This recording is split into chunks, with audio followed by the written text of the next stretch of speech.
اللہ اللہ اللہ اللہ اللہ اللہ اللہ اللہ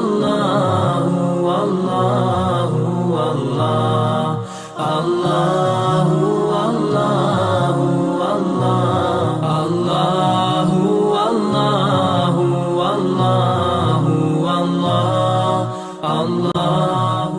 اور یہاں ایک بلاغت کا ایک نقطہ یہ بھی ہے کہ قرآن نے ہم علی ھدی من ربہم نہیں فرمایا، بلکہ اولئک علی ھدی من ربہم۔ آپ نے انگلش میں ایک لفظ سنا ہوگا پروناؤن۔ پروناؤن کسے کہتے ہیں؟ جو ناؤن کی جگہ استعمال ہوتا ہے۔ جب بھی کسی کا ناؤن استعمال ہوتا ہے تو ناؤن کے بعد ہم اس کے لیے کیا استعمال کرتے ہیں؟ پروناؤن۔ ہم کہتے ہیں زید آیا، اس نے کہا۔ پہلے جب زید کا نام آ گیا تو اب ہم کیا کہیں گے؟ پروناؤن اس۔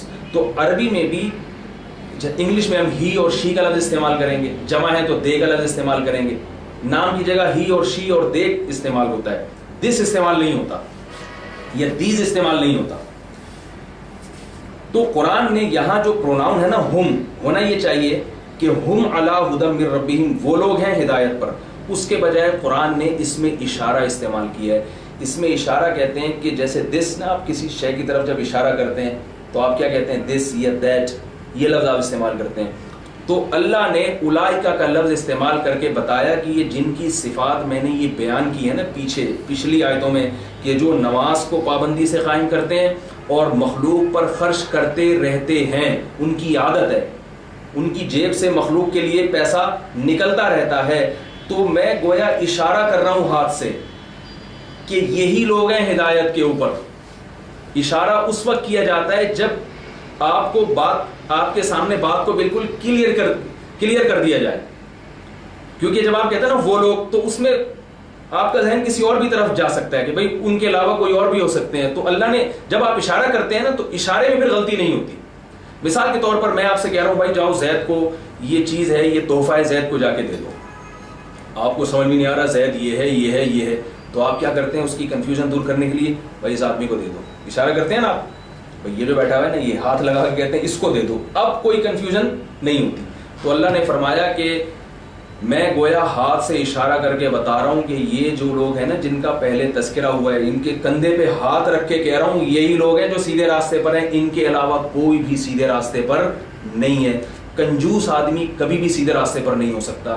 جو اس نیت سے نسل روکے کہ مجھے اپنی اولاد پہ خرچ نہ کرنا پڑ جائے، وہ کبھی بھی سیدھے راستے پر نہیں ہو سکتا۔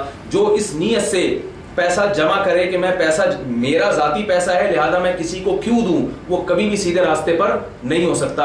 اور جس کے دل میں اپنے رب کی عبادت کا جذبہ نہیں ہے، چاہے وہ ٹرسٹ بنا کے پوری دنیا کی غربت ختم کر دے، لیکن وہ اپنے خالق کا حق نہیں پہچانتا، تو وہ بھی کبھی بھی سیدھے راستے پر نہیں ہو سکتا۔ آج سیکولر طبقہ، لبرل طبقہ انسانیت کی خدمت کا تو قائل ہے، مگر وہ رب کی عبادت کا قائل نہیں ہے۔ وہ کہتا ہے رب کی عبادت کسی نے کرنی یا نہیں کرنی اس کا نجی معاملہ ہے۔ تو ایسا نہیں ہے، نجی معاملہ نہیں ہے۔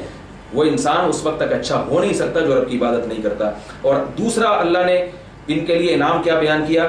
فرمایا وَأُولَئِكَ هُمُ الْمُفْلِحُونَ۔ پھر وہی اولئک کا اشارہ کر کے گویا کندھے پہ ہاتھ رکھ کے بتایا جا رہا ہے کہ یہ لوگ ہیں ہم المفلحون، جو حقیقی کامیاب ہیں۔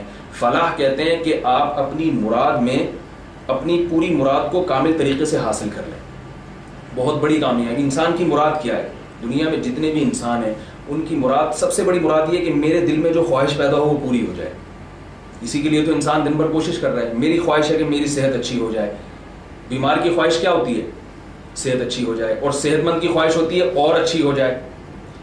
آپ کی خواہش کیا ہوتی ہے؟ آپ کو بھوک لگ رہی ہے تو مجھے کھانے کو مل جائے، اور اچھا کھانے کو مل جائے، اچھی رہائش مل جائے۔ یعنی جو بھی دل کے اندر ایک جذبہ پیدا ہوتا ہے، اگر آپ کے وہ جذبات کی تکمیل ہو رہی ہے تو اس کو ہم کامیاب انسان سمجھتے ہیں، اور آپ کے ان جذبات کی تکمیل نہیں ہو رہی، ان خواہشات کی تکمیل نہیں ہو رہی، تو ہم اس کو ناکام انسان سمجھتے ہیں۔ غریب آدمی کی چونکہ تمام خواہشات پوری نہیں ہوتی اس لیے اس کو ناکام سمجھا جاتا ہے، اور امیر آدمی کی تمام خواہشات، اکثر خواہشات، تمام تو کسی کی بھی پوری نہیں ہوتی، بہت ساری خواہشات پوری ہو رہی ہوتی ہیں، اس لیے اس کو کامیاب سمجھا جاتا ہے۔ تو اللہ فرماتے ہیں اصل کامیاب کون ہے؟ یہی لوگ ہیں۔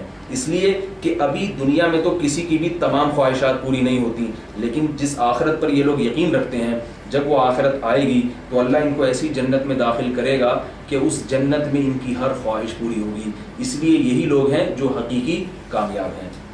اللہ اللہ